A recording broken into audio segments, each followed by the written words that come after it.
Line Desert King டேட்ஸை வாங்குங்க. Lion Desert King Dates. சிங்கம் போல ஸ்ட்ரெங்த் எனக்கு. அதான் மிஸ்டர் கோல்டு, தரத்திலையும் அளவுலையும் நோ காம்ப்ரமைஸ். மிஸ்டர் கோல்ட் 100% கடலெண்ணெய். மணப்பெண்ணின் பிரத்யேகமான திருமணம். Vivaha the Chennai Silks. டே என்னடா பண்ணுறீங்க? அக்கா வீடியோ பார்த்தோன்னே டக்குன்னு கீபோர்டை அமுக்கி உங்களோட கருத்தை சொல்ல ஆரம்பிக்கலீங்களாடா? உங்கள் கருத்தை உங்களோட வச்சுக்கோங்க. உனக்கு பிடிச்ச மாதிரி என்னால் வாழ முடியாது, எனக்கு பிடிச்ச மாதிரி தான் வாழ முடியும். உன் கமெண்ட்டை எடுத்துகிட்டு போய் நான் கைலாங்கடியில் போச்சா எனக்கு 10 ரூபா கூட கிடைக்காது. ஸோ நம்ம பல பேருக்கு ஒரு உதாரணமாக இருக்கணும். அதுக்கு அக்கா ஒரு பெரிய உதாரணம். என்ன விடுங்கடா. இது என்ன பிரச்சனைனா, நம்ம வரலாறு ரீதியாகவே தன்பால் இப்ப மறைச்சு தான் பேசி பழகியிருக்கோம். அந்த காலத்து திருநங்கைகள் அவர்களை யுனாக்ஸ்ன்னு ஆங்கிலத்தில் சொல்லுவாங்க. தமிழில் அதற்கான பழைய சொல்லாடல் பேடி அல்லது அழின்னு சொல்லுவாங்க. அந்த புறத்தில் அவர்களும் இருந்தாங்க. ஆனால் இன்னைக்கு வரலாற்றில் அப்படி ஒருத்தங்க இருந்தாங்கன்றதை நம்ம மறைத்திட்டு அந்த புறத்தில் பெண்கள் மட்டுமே இருந்தாங்கன்ற மாதிரி நம்ம பேசுவோம். மாவீரன் அலெக்சாண்டர் பற்றின வரலாறு படிக்க ஆசைப்படுறவங்க படித்தவங்களுக்கு தெரியும்.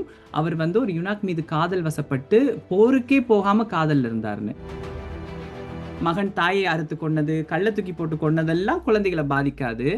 2 ஆண் மகன் காதலித்து தம்பதியினராக இருந்தாங்க. அவங்க இருவரும் ஃப்ளைட் கிராஷில் இறந்தாங்கன்னு சொல்றது எப்படி ஒரு குழந்தையோட வளர்ச்சியை பாதிக்கும்ன்றது எனக்கு புரியல. சின்ன வயசுல எனக்கு அந்த நான் பார்த்து ரசிச்ச நடிகை இப்படி ஒரு கொடூரமான நிலையில மரணத்தை நோக்கி போயிருக்காங்கன்னு எனக்கு ஒரு பெரிய ட்ராமா இம்பாக்டா தான் இருந்தது. முன்னாடி ஒரு மாதிரி பெண்களுக்காச்சும் முன்னாடி பின்னாடி ஒரு மாதிரி வித்தியாசமா பேசுவாங்க, பின்னாடி பேசுறவங்க இருப்பாங்க. ஆனா நம்மளை மூஞ்சுக்கு முன்னாடியே எதுனா சொல்லிடுவாங்க. இல்லைன்னா நம்மளை ஒதுக்குறதோ நம்ம ட்ரீட் பண்ற விதம், இதை எப்படி பாக்குறீங்க? இதை பத்தி பேச வந்தா ஆண்கள் என்ன நினைக்கிறாங்கன்னா, நம்ம ஆண்களுக்கு நிகராக அவர்கள் செய்யற தவறையும் நாம செய்யறதுக்கு தான் அந்த ஈக்குவாலிட்டி கேட்கிறோம்னு நினைக்கிறாங்க. அது இல்லை ஈக்குவாலிட்டின்றது முதல்ல பெண்களை அவங்களுக்கு பிடிச்ச விஷயத்த அவங்களே தேர்ந்தெடுத்து வாழக்கூடிய மாதிரி ஒரு அமைப்பை நம்ம எப்ப உருவாக்குறோமோ அன்னைக்கு தான் மற்ற பிரச்சனைகள் மாறும். இன்னைக்கு வர்ற பெரிய திரைப்படம் கூட அதைத்தானே பெண்களை வச்சு பண்ணுது. ஒரு மிகப்பெரிய ஹீரோயினுக்கு எவ்வளவு சம்பளம் கொடுத்தாலும் அவங்கள ஆப்ஜெக்டா தான் காட்டுறாங்க. நீங்க ஒரு ஆண் உடையிலும் இருந்திருக்கீங்க, ஒரு பெண் உடையிலும் இருந்திருக்கீங்க. எந்த உடையில நீங்க ரொம்ப சேஃபா ஃபீல் பண்ணிருக்கீங்க? 2 உடையிலுமே சேஃபா ஃபீல் பண்ணது இல்ல.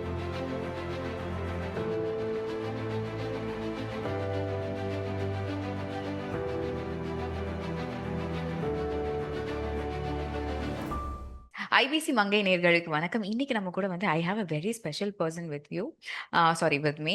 And she is a dental hygienist, ஒரு ஆத்தர், ஒரு model and an influencer. And நிறைய பேருக்கு அவங்கள ரொம்பவே பிடிக்கும், எனக்கும் ரொம்ப பிடிக்கும். அண்ட் ஐ ஹாவ் தனுஜா சிங்கம் வித் அஸ்.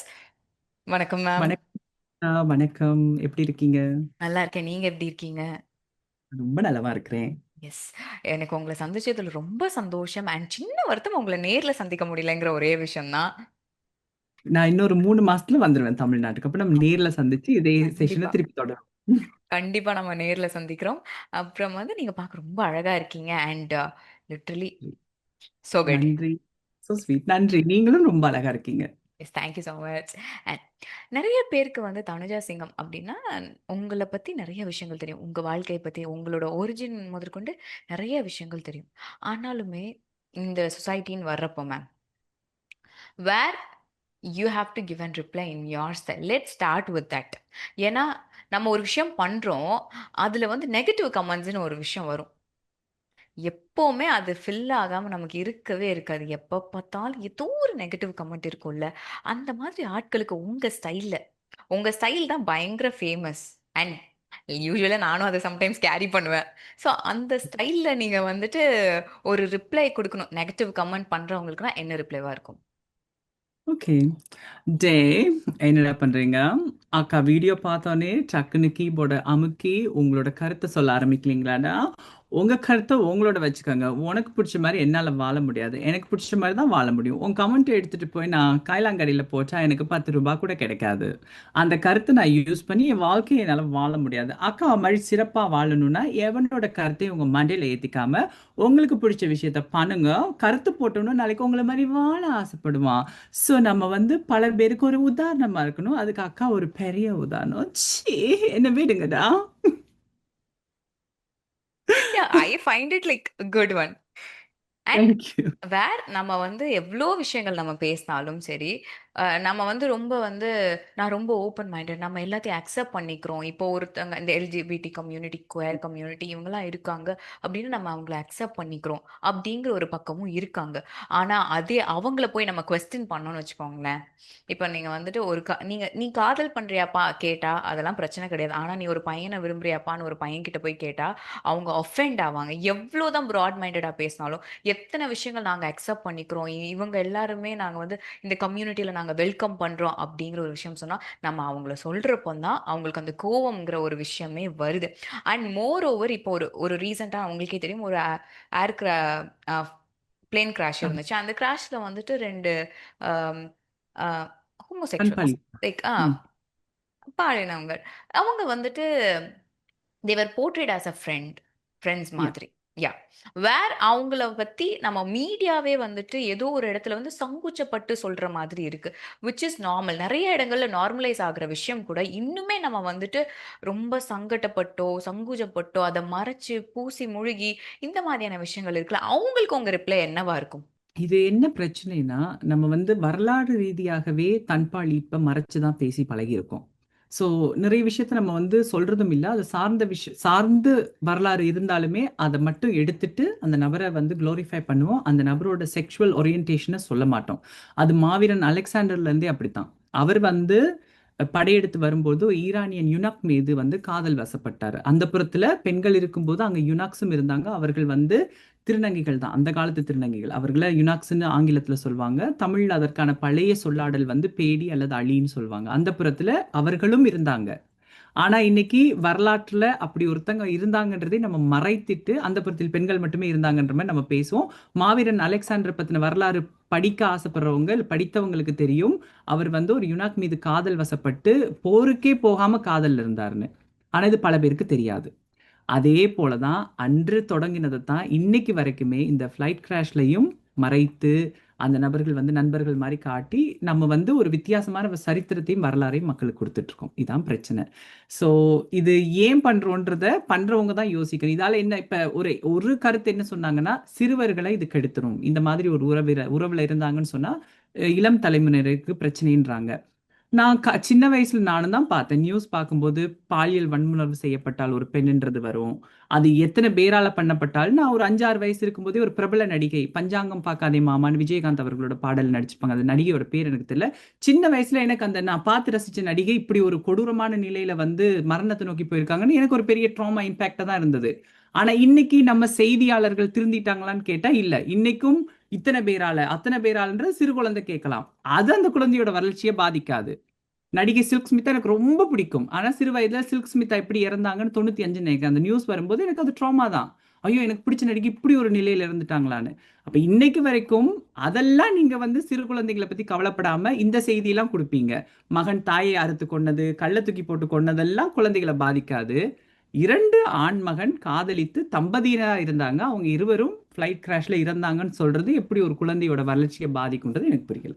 அவங்களுக்கு உங்க ஸ்டைல்ல ஒரு ரிப்ளைவா இருந்தா என்னவா இருக்கும்? ஆ, என்னோட ஸ்டைல்ல அவங்களுக்கு என்ன சொன்னேன், "ஏன்டா இப்படி பண்றீங்க? திருந்த மாட்டீங்களா? இன்னும் எவ்வளவு நாளைக்கு தான் இப்படி நாடகம் நடிச்சிட்டு இருக்க போறீங்கடா? உண்மையா வாழுங்கடா. வாழ விடுங்கடா." அண்ட் சமூகத்துல வந்துட்டு ஒரு விஷயம் பேசுவாங்க. இந்த சமத்துவமா இருக்கட்டும், நம்ம சமமா இருக்கோம். ஒரு விமன ஈக்குவலா ட்ரீட் பண்றோம். எல்லாருமே ஈக்குவலா ட்ரீட் பண்றோம். கம்யூனிட்டில நாங்க அக்செப்ட் பண்ணிக்கிறோம். இல்லன்னா அவங்களையுமே நாங்க செரிஷ் பண்றோம். அப்படின்னு நெறைய விஷயங்கள் இருந்தாலுமே, பீயிங் ஒரு டென்டல் ஹைஜீனிஸ்ட்டா இருக்கீங்க, ஒரு ஆத்தரா இருக்கீங்க. இத்தன விஷயங்கள் பண்றப்போ, யூ வில் நோ நீங்க வொர்க் பிளேஸ்ல போறப்போ விமென்னு வந்துட்டு அவங்கள மட்டம் தட்டுறது இருக்கும். ஆணுக்கு நிகரா அவங்கள வந்து ஈக்குவலான ஒரு பே இருக்காது. அவங்களுக்குன்னு சலுகைகள் சிலது இருந்தாலுமே, ஒரு பக்கம் அந்த ஈக்குவாலிட்டிங்கிறது இருக்காது. ஒரு பெண் உள்ள போறப்போ, அவங்க அவங்களோட வொர்க்குக்காகவோ, பொசிஷனுக்காகவோ எங்க ஒரு பிசிக்கலா ஒரு அட்ஜஸ்ட்மென்ட்ன்னு ஒரு விஷயம் இருக்கும். இல்லன்னா நம்ம எதனா வந்து அவங்களுக்கு ஒரு பிசிக்கல் ஃபேவர் பண்ற மாதிரி இருக்கும். நம்ம இம்ப்ரெஸ் பண்ணணும். அவங்களுக்கு வந்து ஒரு இம்ப்ரெஸ் பண்றதுக்காக நம்ம நெறைய விஷயங்கள் பண்ற மாதிரி இருக்கும்ல. இந்த மாதிரியான சிச்சுவேஷன்ஸ் கண்டிப்பா இருக்கு. யாரு வெளிய வந்து சொல்லிக்கலாம். இல்ல, இல்ல. இப்ப எல்லா விஷயங்களும் மாறிடுச்சு. We have so many things. அது இருக்கு, இது இருக்குன்னு எத்தன விஷயங்கள் பேசினாலும், இன்னும் பெண்கள் வந்து ஒரு பக்கம் வந்து இதே நிலையில தான் இருக்காங்களே. இத பத்தி நீங்க என்ன நினைக்கிறீங்க? இது வந்து ரொம்ப இன்னும் ஆழமான பிரச்சனை வேறையும் இருக்கு. இது நீங்க சொல்றது வந்து பேமெண்ட் இல்ல வந்து பாலியல் ரீதியான தொந்தரவு வேலை இடத்துல நடக்கிறது. அது பெரும்பாலும் பேசப்படுற விஷயம் தான். குடும்ப அமைப்புல பெண்கள் சுரண்டப்படுறத நம்ம பெரும்பாலும் பேசுறதுல ஆப்வியஸா எடுத்துக்கிறோம். இப்போ ஒரு பெண் வந்து தாயா இருக்கிறா, அவளுக்கு இத்தனை குழந்தைகள் இருக்குன்னா, அவ வந்து தன்னுடைய குழந்தைகளோட பொறுப்பை தான் பார்த்து கொள்ளாம, அவ வந்து என்னால முடியல, எனக்கு இப்போ முடியல, ஐம் டன், எனக்கு ஸ்ட்ரெஸ்ஸா இருக்கு, எனக்கு வேலையும் ஸ்ட்ரெஸ்ஸா இருக்கு, வாழ்க்கையும் ஸ்ட்ரெஸ்ஸா இருக்கு, ஸோ என்னுடைய குழந்தையை வளர்க்கக்கூடிய உரிமையை வந்து தந்தையிட்ட கொடுக்குறேன்னு சொல்லிட்டு அவ வந்து அந்த முடிவு எடுத்தானாலுமே நம்ம என்ன பண்றோம், அந்த பொம்பளையை ஜட்ஜ் பண்ணிடுறோம். ஆமா. ஒன்றும் அந்த பெண் வாழ்க்கையில என்னத்தை கோ த்ரூ பண்றாங்கன்னு சொல்லி. அப்ப நான் வேலை இடத்துலயும் பார்ப்பேன், மெடிக்கல் ஃபீல்ட்ல மோஸ்ட்லி நிறைய திருமணம் வந்து மெடிக்கல் ஃபீல்ட்ல எல்லா இடத்துலையுமே திருமண பந்தம் 100% பெர்ஃபெக்டா போகும்னு நம்ம சொல்ல முடியாது. அப்ப அந்த பந்தம் போகாத பட்சத்துல அந்த பெண் தனியா வாழணும்னு ஆசைப்படுறானா, அப்ப அவளுக்கு குழந்தை இருக்குன்னா அந்த குழந்தையோட பொறுப்பை பெண் தான் எடுக்க வேணும்னு ஒரு சமுதாயம் ஒரு இதை கொடுக்குது. ஏன்னா தாய்மைன்னு ஒரு விஷயத்தை வச்சிருவாங்க. அப்ப அவ எப்படி ஒரு சிங்கிள் மதரா இருந்த வேலையும் பார்க்க முடியும், அதுல சம்பளமும் அவளுக்கு ரொம்ப குறைவா இருக்கும். அந்த சம்பளத்தை வச்சுட்டு அவ வேலையும் பார்த்துட்டு 100% வீட்டுக்கு வந்து குழந்தைகளையும் பார்க்கன்றது பெரிய கஷ்டம். அப்ப அந்த பெண் வந்து இல்ல, இந்த பொறுப்பை வந்து நான் கணவர்கிட்ட கொடுத்துட்டு நான் கொஞ்ச நாள் பிரேக் எடுக்கிறேன்னு சொன்னா கூட அந்த பெண்ணை வந்து தவறான பெண்ணா சொல்லிடுவாங்க. எப்படி நீ உன் தாய்மையை விட்டு கொடுக்க முடியுது, எப்படி ஒரு தாயால முடியும், ஆண் எக்கேடு கெட்டு போவான், பெண் வந்து அந்த பொறுப்பை பார்க்கணும்னு சொல்லி இன்னுமே பெண்களுக்கு வீட்டுக்குள்ளேயே இந்த சமுதாய அமைப்பிலேயே நிறைய ப்ரெஷர் இருக்கு. அதே மாதிரி ஒரு பெண் வந்து இல்ல, எனக்கு வாழ்க்கையே ஒரு கேள்விக்குறியா இருக்கு, வேலை இடத்துல நீங்க சொன்ன மாதிரி பிரச்சனைலாம் இருக்கு, இதுல எனக்கு ஒரு பார்ட்னர் தேவையில்லை, நான் கொஞ்ச நாள் வெயிட் பண்ண சொன்னா ஐயோ உனக்கு குழந்தை பிறக்காது, நீ வெயிட் பண்ணா போச்சு, இப்படி சொல்லியே ஒரு இதுல தள்ளி விட்டுட்டு கஷ்டப்படுன்னு சொல்ற ஒரு சமுதாயமா தான் நம்ம இருக்கோம். முதல்ல பெண்களை அவங்களுக்கு பிடிச்ச விஷயத்த அவங்களே தேர்ந்தெடுத்து வாழக்கூடிய மாதிரி ஒரு அமைப்பை நம்ம எப்ப உருவாக்குறோமோ அன்னைக்குதான் மத்த பிரச்சனைகள் மாறும்ன்றது என்னுடைய கருத்து. Yes ma'am. நீங்க சொன்ன மாதிரி தான். ஒரு பொண்ணு ஒரு விஷயம் பண்ணணும்னு நெனச்சான்னா, முதல்ல வந்து பாலிடிக்ஸா இருக்கட்டும், காம்படிஷனா இருக்கட்டும், வீட்டுக்குள்ள இருந்து ஆரம்பிக்கும். வீட்ல இருந்து வெளிய போனா சொசைட்டில ஆரம்பிக்கும். அங்கேயும் ஃபேஸ் பண்ணி எங்க போனாலுமே ஒரு பாலிடிக்ஸோ, ஒரு காம்படிஷனோ இருந்துகிட்டே தான் இருக்கும். அதே மாரி தான் ஒரு குயர் கம்யூனிட்டி, எல்ஜிபிடி கம்யூனிட்டின்னு வந்துட்டாலும், அவங்களுக்கு இன்னும் ஒரு வித்தியாசமான ஒரு விஷயங்கள் இருக்கும். இவங்கள நம்ம வந்து ஒரு டைப்பா பார்க்குறோம். இல்லன்னா இவங்கள இப்படி ஒரு பாலிடிக்ஸ் நடக்குதுன்னா, அவங்களுக்கு இன்னும் வேற நடக்கும்ல. இல்லன்னா அவங்கள வந்து ட்ரீட் பண்ற விதம் ஒண்ணு இருக்கு. எல்லாருமே ஈக்குவலா ட்ரீட் பண்ண மாட்டாங்க. முன்னாடி ஒரு மாதிரி பெண்களுக்காச்சும் முன்னாடி, பின்னாடி ஒரு மாதிரி வித்தியாசமா பேசுவாங்க. பின்னாடி பேசுறவங்க இருப்பாங்க. ஆனா, நம்மள வந்து மூஞ்சுக்கு முன்னாடியே எதுனா சொல்லிடுவாங்க. இல்லன்னா நம்மள வந்து ஒதுக்குறதோ, நம்ம ட்ரீட் பண்ற விதம். இத எப்படி பார்க்குறீங்க? நான் என்ன சொல்றது, அதான் ஈக்குவாலிட்டின்றது இதுக்கு தான் ரொம்ப முக்கியம் நம்ம சொல்றோம். எல்லாருக்குமே அந்த ஈக்குவாலிட்டி முக்கியம். இதை பத்தி பேச வந்தா ஆண்கள் என்ன நினைக்கிறாங்கன்னா, நம்ம வந்து ஆண்களுக்கு நிகராக அவர்கள் செய்யற தவறையும் நாம செய்யறதுக்கு தான் அந்த ஈக்குவாலிட்டி கேட்கிறோம்னு நினைக்கிறாங்க. அது இல்லை ஈக்குவாலிட்டி. ஈக்குவாலிட்டின்றது உனக்கு இருக்கிற எல்லா ப்ரிவிலேஜும் அதுல ஒரு கொஞ்சமாவது எனக்கு இருக்கணும்ன்றதான் ஈக்குவாலிட்டி. அது வந்து பெண்களுக்கு மட்டும் அது தேவைன்னு இல்லை, திருநங்கைகளுக்கும் அந்த ஈக்குவாலிட்டி தேவை, தன்பால் ஈட்பாளருக்கும் அந்த எல்லாருக்குமே அந்த சம உரிமை என்னைக்கு கிடைக்குதோ அன்னைக்கு தான் நம்மளால மனிதர்களா ஒன்றாக இயங்க முடியும். இல்லைன்னா ஒருவருக்கு எப்பவுமே ப்ரிவிலேஜ் இருக்கும், மற்றவங்க ப்ரிவிலேஜ் இல்லாதவர்களாக, அடிமைப்படுத்தப்பட்டவர்களாக, அடக்குமுறைக்குள்ள வாழ்றவர்களாக தான் இருக்க முடியும். இதைத்தான் நாங்க கேட்கிறோம். இதை புரிந்துக்காத ஆண்கள் என்ன சொல்றாங்கன்னா, ஓ உங்களுக்கு உரிமை வேணா, நீங்க தண்ணி அடிக்கணும், கூத்து, அது இல்ல உரிமை. உரிமை என்பது நீ உன்னுடைய கருத்தை எனக்கு மூஞ்சிக்கு நேரா சொல்றேன்னா அதை நான் உனக்கு அதே மாதிரி என்னுடைய ஒப்பீனியன் திருப்பி சொல்ல கூட நான் 10 தடவை யோசிக்கணும். ஏன்னா எனக்கு பவர் இல்லை. பவர் இல்லாத நீ என்ன பண்ணுவ, என்னோட ஒப்பீனியன் நீ தெரிஞ்சுக்கிட்டேன்னா நீ திருப்பி அடக்க பார்ப்ப, ஒடுக்க பார்ப்ப, அவமானப்படுத்துவ. அதுக்கு தான் நாங்க கேட்கிறோம். அண்ட் அதே மாதிரி லான்னு வந்துட்டா, நம்ம எப்பவுமே பேசப்படுற விஷயம் வந்து இந்த இவங்களுக்கு நடக்கிற துன்புறுத்தல், பாலியல் துன்புறுத்தலா இருக்கட்டும், என்னவா வேணா இருக்கட்டும், எல்லாருக்குமே அந்த துன்புறுத்தல் இருக்கும். லான்னு வர்றப்போ இந்தியான்னு மட்டும் இல்ல, நெறைய இடங்கள்ல அது அவ்ளோ ஸ்ட்ரிக்ட்டா இருக்கோ இல்லையோ, ஒரு பக்கம் அவங்கள வந்து ஒரு செக்சுவல் ஆப்ஜெக்ட்டாவோ, இல்ல வந்து அவங்கள வந்துட்டு எப்படி சொரண்டலாம், இல்ல என்ன பண்ணலாம், அந்த மாதிரியான விஷயங்கள் பண்றவங்க இன்னும் இருக்காங்க. ஒரு கமெண்ட்டா கூட இருக்கும். விமன் ஓரியன்டட் கமெண்ட் வந்து நெறைய இருக்கும். எங்க போனாலும் ஒரு டபுள் மீனிங் ஜோக், ஒரு கமெண்ட். இந்த மாதிரியான ஆட்கள் இருக்காங்கல்ல, இவங்களுக்கு என்ன சொல்லணும்னு நெனைப்பீங்க? என்ன சொல்வேன்னா, புரிதல் வேணும் முதல்ல. நம்ம சமுதாயத்துல இன்னைக்கும் நீங்க எடுத்துக்கிட்டீங்கன்னா பெரிய இம்பாக்ட் என்ன கொடுக்குது, தமிழ் திரைப்படங்கள். இன்னைக்கு வர்ற பெரிய திரைப்படம் கூட அதைத்தானே பெண்களை வச்சு பண்ணுது. ஒரு மிகப்பெரிய ஹீரோயினுக்கு எவ்வளவு சம்பளம் கொடுத்தாலும் அவங்கள ஆப்ஜெக்டா தான் காட்டுறாங்க. அவங்களுக்கு வைக்கிற வசனமும் வந்து டபுள் மீனிங் வசனமா தான் இருக்கு. நம்ம ஜோக்ஸ்ன்னு சினிமால சிரிச்ச எல்லா ஜோக்ஸுமே, எப்பேற்பட்ட கலைஞரா இருந்தாலும், நகைச்சுவை கலைஞரா இருந்தாலும், அவர் வந்து பெண்களை எப்படியாவது இழிவுபடுத்தி ஒரு காமெடி வச்சிருப்பாரு. நிறத்தை குறித்தோ, அழகை குறித்தோ, வயசை குறித்தோ, இல்ல அந்த ஹீரோயினை குறித்து கூட ஏதாவது ஒரு நக்கலான ஒரு விஷயம் இருந்திருக்கும் தான். ஸோ நம்ம இதைத்தான் கலாச்சாரமா பண்ணிட்டு இருக்கோம் காலகாலமா. இதை பார்த்து வளர்ற பையன் வந்து எப்படி அதை புரிந்து நடந்து அவன் வந்து அதை தெரிந்து நடப்பான் சொல்லுங்க. ஸோ நம்ம வந்து சமுதாயமா மாறணும். இந்த ஊடகங்கள், இந்த மனிதருக்கு இம்பாக்ட் கொடுக்கக்கூடிய ஊடகங்கள் வந்து கொஞ்சம் மாற்றணும். அந்த அந்த இதை நோக்கி நம்ம பயணிக்கணும். இன்னும் அந்த மாற்றம் வரல. எஸ். அண்ட் சேஃப்டின்னு வர்றப்பவே வந்து விமன் சேஃப்டி அப்படிங்கிற விஷயம் வந்து எல்லா இடத்துலயும் பேசுவோம். எங்க போனாலும் விமன் சேஃப்டின்ற ஒரு விஷயம் இருக்கும்.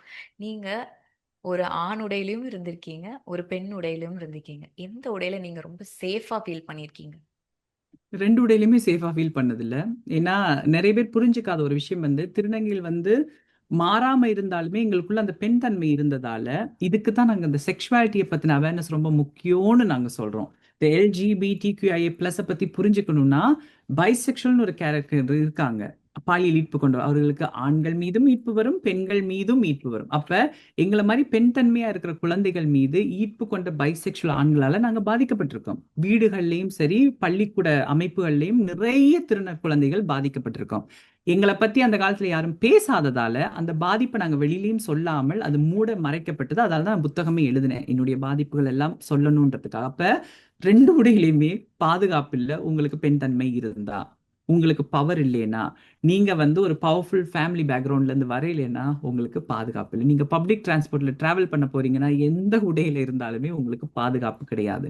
நீங்க பணக்கார குடும்பத்துல பிறந்தாலுமே அங்கேயும் நாங்க கேள்விப்பட்டிருக்கோம். அங்கேயும் தவறுகள் நடந்திருக்குன்னு. பட் உங்களுக்கு அந்த அந்த அந்த பாதுகாப்பு வளையம் உங்களை சுத்தி இல்லைன்னா, 2 உடையுமே உங்களுக்கு பாதுகாப்பு தராது.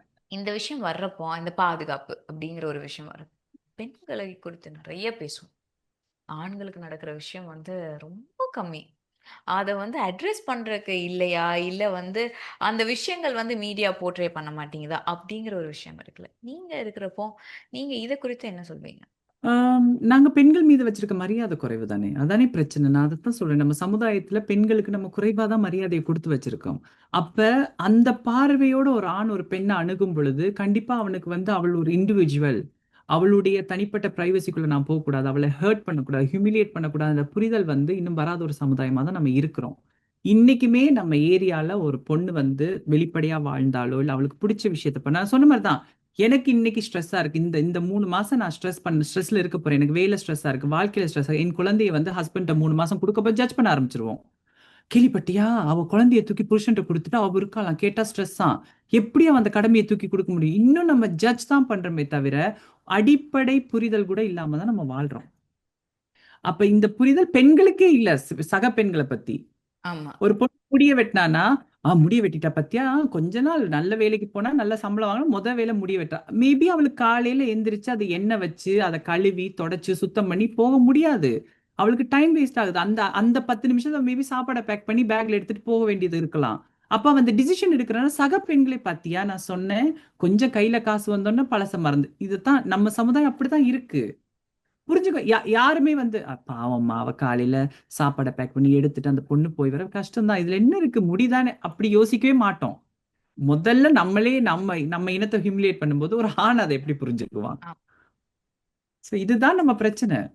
எஸ், ஆஸ் யூ செட் நம்ம நல்லா ட்ரெஸ் பண்ணிட்டு போனா கூட வந்துட்டு, ம் அதுக்கு ஒரு வார்த்தை மினிக்கிட்டு வந்திருக்கா அப்படின்னு ஆ. ஒரு விஷயம் கண்டிப்பா வரும். ஆனா எத்தன இப்ப விஷயங்கள். வேலை இடத்துல நான் முடின்றபடியா திருப்பி சொல்றேன். ஒரு பொண்ணு வந்து எண்ணெய் வச்சு வாரி சீவிட்டு வந்தானா, கண்டிப்பா ஒரு அர்பன் சொசைட்டில, கொஞ்சம் வளர்ந்த சொசைட்டில பாரு நாறுது தலை, எண்ணெய் வச்சுட்டு வந்திருக்கா, தேங்காய் எண்ணெய் வாசம், ஐயோ அப்படின்னு சிரிக்கிறவங்களும் இருப்பாங்க.